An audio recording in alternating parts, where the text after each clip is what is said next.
والصلاة والسلام على رسول الله وعلى آله وصحبه ومن والاه. Amma ba'd.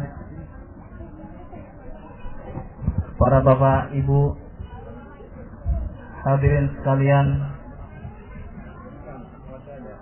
serta anak-anak yang semua mudah-mudahan dimuliakan oleh Allah Subhanahu wa ta'ala. Pada malam hari ini insyaallah kita lanjutkan kajian tauhid kita, masih pada tema tentang keutamaan tauhid, yang diantaranya bahwa tauhid itu dapat menghapuskan dosa-dosa. Kemarin telah dibawakan sebuah ayat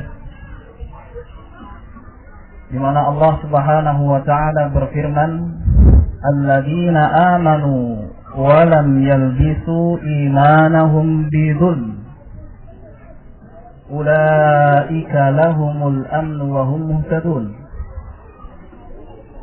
Orang-orang yang beriman, yang tidak mencampur adukkan keimanan mereka dengan kezaliman, merekalah orang-orang yang akan mendapatkan keamanan di akhirat, mendapatkan keamanan di hari kiamat, dan merekalah orang-orang yang mendapatkan petunjuk. Hadirin sekalian yang saya hormati, ketika ayat ini turun, ayat ini membuat berat para sahabat. Sebagaimana yang telah lalu, sampai mereka bertanya, wahai Rasulullah, siapakah di antara kami yang tidak pernah berbuat zalim? Mereka radhiyallahu anhum ajma'in memahami bahwa kezaliman di sini adalah maknanya kezaliman, apapun bentuk kezaliman itu. Bahwa orang yang mencampur keimanannya dengan kezaliman apapun, mereka tidak akan mendapatkan keamanan. Ini mereka pahami, sehingga mereka merasa berat. Maka Rasulullah Shallallahu Alaihi Wasallam menenangkan mereka dengan memberikan jawaban yang membuat mereka lega. Demikian pula kita sebagai umat Rasulullah Shallallahu Alaihi Wasallam. Bukan itu maksudnya, kata Nabi Shallallahu Alaihi Wasallam. Apakah kalian tidak ingat perkataan Luqman, inna syirka la zulmun azim. Sesungguhnya kesyirikan itu merupakan kezaliman yang teramat besar. Dari sini dapat diketahui bahwa makna kezaliman di dalam ayat ini adalah kesyirikan. Artinya orang-orang yang beriman, yang tidak mencampur adukkan keimanan mereka dengan kesyirikan, merekalah orang-orang yang akan mendapatkan keamanan di hari kiamat. Merekalah orang-orang yang akan mendapatkan jaminan keamanan dari dahsyatnya hari kiamat. Dan mereka adalah orang-orang yang mendapatkan petunjuk. Di sini ada satu poin, hadirin sekalian. Apa itu? Yaitu pentingnya memahami Al-Quran maupun As-Sunnah dengan pemahaman para sahabat. Kenapa demikian? Dari sebab kejadian ini, tampaklah bahwa mereka adalah orang yang dekat dengan Rasulullah Sallallahu Alaihi Wasallam. permasalahan ataupun pemahaman apapun yang menjadi rancu, segera bisa ditanyakan langsung kepada Rasulullah Shallallahu Alaihi Wasallam untuk diberikan solusinya. Mereka adalah orang-orang yang tahu kapan turunnya Al-Quran. Mereka adalah orang-orang yang tahu tentang sabda Rasulullah Shallallahu Alaihi Wasallam dan maknanya. Maka di sini kita ketahui bahwa merupakan kewajiban setelah seorang memahami bahwa jalan hidupnya harus berdasarkan Al-Quran maupun As-Sunnah. Berikutnya cara memahami Al-Quran dan As-Sunnah haruslah dikembalikan kepada pemahaman mereka. Hadirin sekalian yang saya hormati, seandainya satu ayat misalnya kita berikan kepada 1000 orang untuk memahami ayat tersebut atau untuk memahami hadis tersebut, apa yang terjadi? Yang muncul adalah 1000 interpretasi atau 1000 penafsiran, kan begitu. Lalu mana kebenaran itu? Namun kalau kita kembalikan kepada pemahaman para sahabat, pemahaman para salaf itu apa? Itu para pendahulu kita. Makna salaf adalah para pendahulu kita. Yang dimaksud dengan para pendahulu di sini adalah para sahabat. Kalau kita kembalikan memahami Al-Quran dengan pemahaman mereka, niscaya ya, yang terjadi adalah kesatuan, bukanlah perpecahan. Sebab-sebab munculnya perpecahan ketika manusia tidak memahami Al-Quran maupun Al-Hadis itu dengan pemahaman para sahabat yang mereka adalah para pendamping Nabi Shallallahu Alaihi Wasallam, yang mereka memang Allah Subhanahu Wa Taala pilih untuk mendampingi Rasulnya Shallallahu Alaihi Wasallam, dan mereka adalah orang-orang yang dijamin surga oleh Allah Subhanahu Wa Taala. Nah, ini satu poin penting hadirin sekalian yang mesti kita renungkan bersama dan kita amalkan bersama. Baik, dalam ayat ini jelas ya bahwa orang-orang yang beriman yang tidak mencampur adukkan keimanannya dengan kesyirikan, mereka mendapatkan keamanan di hari kiamat kelak. Ini di antara keutamaan at-tauhid. Hadirin sekalian, keutamaan berikutnya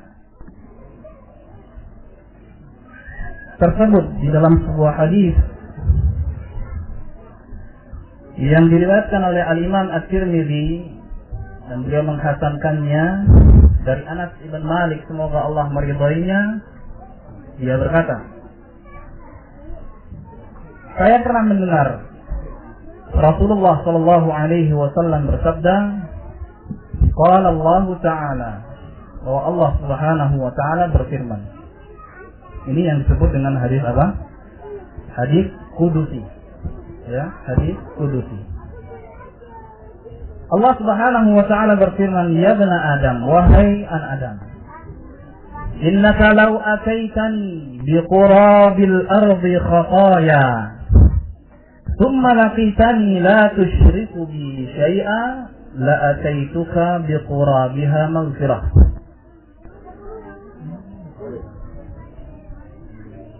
Wahai anak Adam, sesungguhnya jika engkau datang kepadaku dengan membawa dosa-dosa sepenuh bumi ini, kemudian engkau datang kepadaku dalam keadaan tidak menyekutukanku dengan suatu apapun, niscaya aku akan mendatangimu dengan sepenuh bumi pula ampunan. Itu Allah Subhanahu Wa Ta'ala akan bawa ampunan yang besarnya sepenuh bumi juga kepada anak Adam tersebut.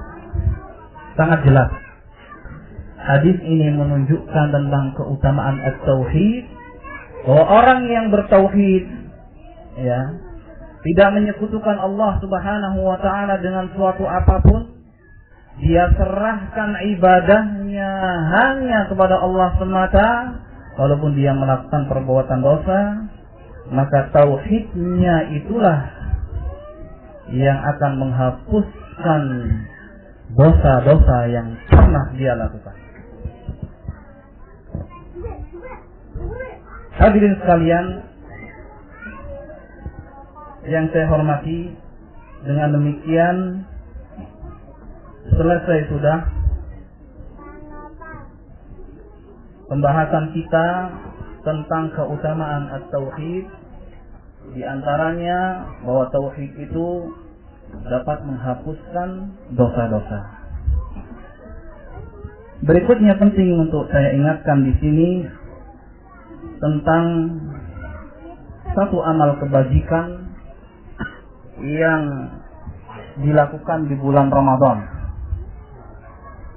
Satu saja, insya Allah akan saya bawakan, yaitu tentang it'amus shaim, memberikan makan kepada orang yang berpuasa. Terdapat banyak hadis yang menyebutkan tentang keutamaan orang yang memberikan makan kepada orang-orang yang berpuasa. Dan Nabi Shallallahu Alaihi Wasallam pula telah menganjurkan dan mendorong umatnya untuk melaksanakan kebajikan tersebut.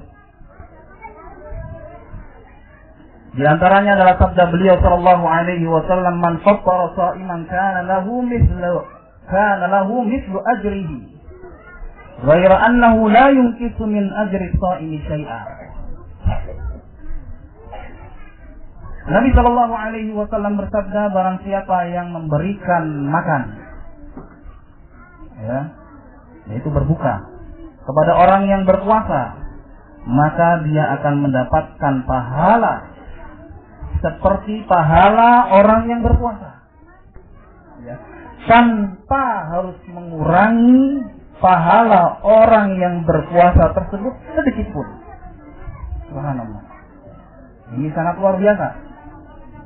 Maka hendaknya, ya, anjuran-anjuran semacam ini menggugah kita, ya, untuk, ya, lebih semangat lagi meraih, ya, pahala yang besar dengan sekedar memberikan apa? Makan kepada orang-orang yang berpuasa. Lalu makanan apa yang baik untuk diberikan? Nabi Shallallahu Alaihi Wasallam menyebutkan bahwa beliau memakan atau berbuka dengan beberapa butir rupap atau kurma basah.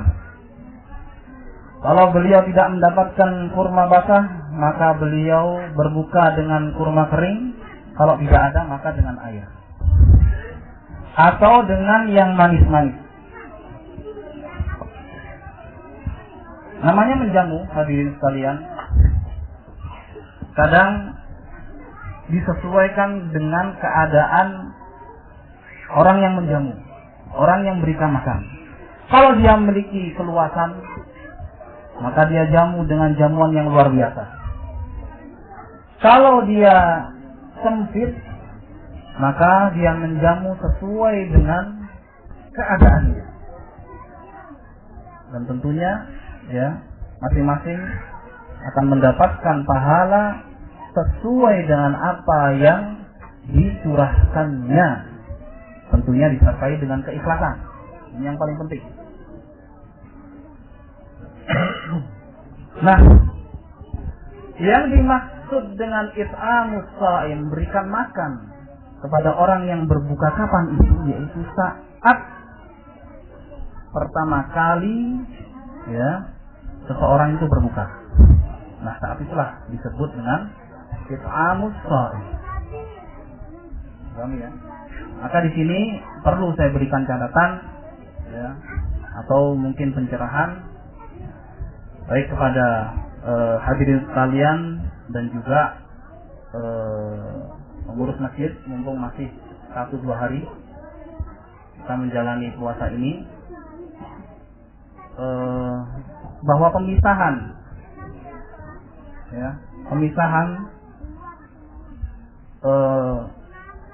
kelompok yang menangani takjil berbuka puasa sebelum sholat dengan kelompok yang menangani makan besar, ya, setelah sholat, ini mohon ditinjau kembali, ya.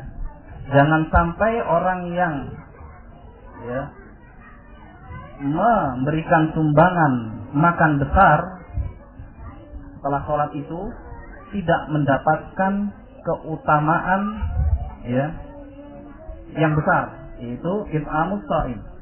Karena sebagaimana yang telah diterangkan tadi, bahwa it'amus shaim yaitu ketika berbuka pertama kali. Nah, bagaimana teknisnya? Nah, itu bisa dibicarakan. Apakah misalnya, kalau biasanya sih, ini saya bicara teknis sedikit, memberikan contoh saja. Kalau makan besar biasanya ada yang manis-manis di akhirnya, ya, makanan misalnya cuci mulut, misalnya semangka, misalnya. Nah, semangka itu dikedepankan sebagai takjil agar orang yang menyumbang, ya, makanan-makanan yang besar, makan besar setelah sholat juga mendapatkan pahala apa? Orang-orang yang berpuasa, begitu. Atau barangkali, ya, misalnya yang mendapatkan jadwal esok misalnya, kalau masak lauk atau menyiapkan lauk dan makanan habisnya 200.000 misalnya. Nah, maka masaklah misalnya 150.000 saja. Yang 50.000 yaitu untuk takjilnya, agar mendapatkan pahala yang besar, yaitu pahala sebagaimana pahala yang didapat oleh orang yang berpuasa. Adapun teknisnya nanti bisa dibicarakan bersama dengan baik. Kemudian yang ketiga, yang penting sekali juga, Masya Allah saya merasa takjub, ya, dengan sambutan kaum muslimin dan warga sekitar untuk berbondong-bondong sholat tarawih di sini, sampai-sampai tidak cukup masjid kita ini, ya. Sampai tadi ada yang terlambat karena antri, ya, nungguin selesai semua baru dia bisa sholat. Ada yang masih berdiri juga di sampingnya.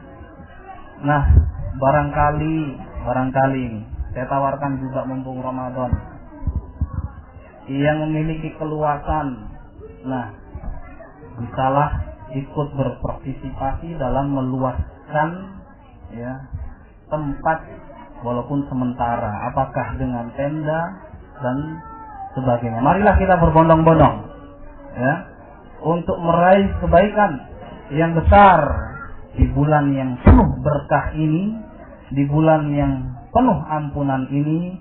Mudah-mudahan apa yang saya sampaikan bermanfaat. Kurangnya saya mohon maaf. Wassallallahu ala nabiyyina Muhammadin wa ala alihi wa sahbihi wa sallam. Wassalamualaikum warahmatullahi wabarakatuh.